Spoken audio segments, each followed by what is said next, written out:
Ah, the pub, a place where people gather to drink, laugh, sing, dance, fight and play games.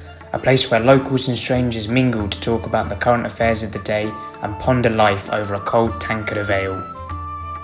Aside from the beverages and finger foods, many pubs are host to a variety of different games that have been enjoyed throughout the ages by travellers and locals alike. Poker, blackjack, darts, billiards and many more, pub games have been the source of forming friendships, severing relationships and causing violent confrontations for hundreds of years.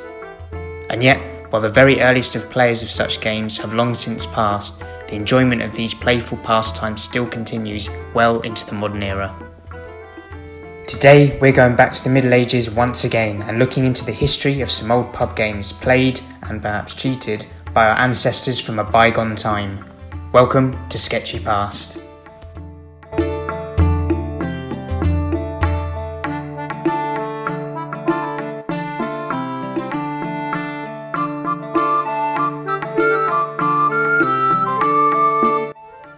The first game on our list is Hazard, a dice game mentioned back in the 14th century in the Canterbury Tales. The order of play would require 2 or more players, and despite having some pretty complicated rules, it was enjoyed for centuries and was actually the precursor to the game Craps, which is famous to this day across North America.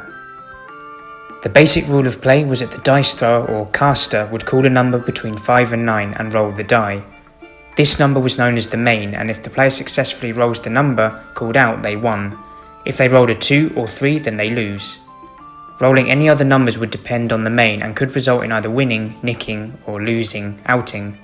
As mentioned, the rules could sometimes get long and complicated when involving all the other combinations, but this is the general idea to the order of play.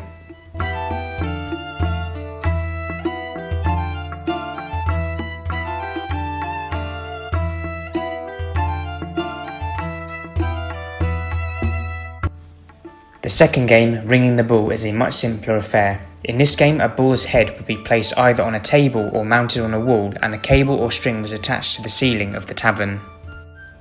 On the end of the cable, the nose ring of the bull was fastened, with the objective of the game being who could land the ring on the bull's horns the most times by swinging the cable.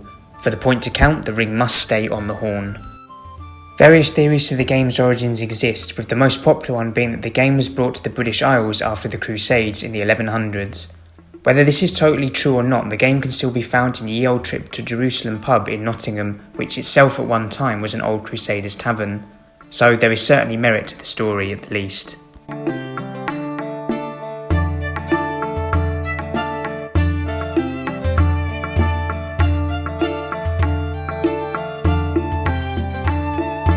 Okay, so this last one may have even earlier origins than the medieval era, but it was certainly popular amongst punters during this time.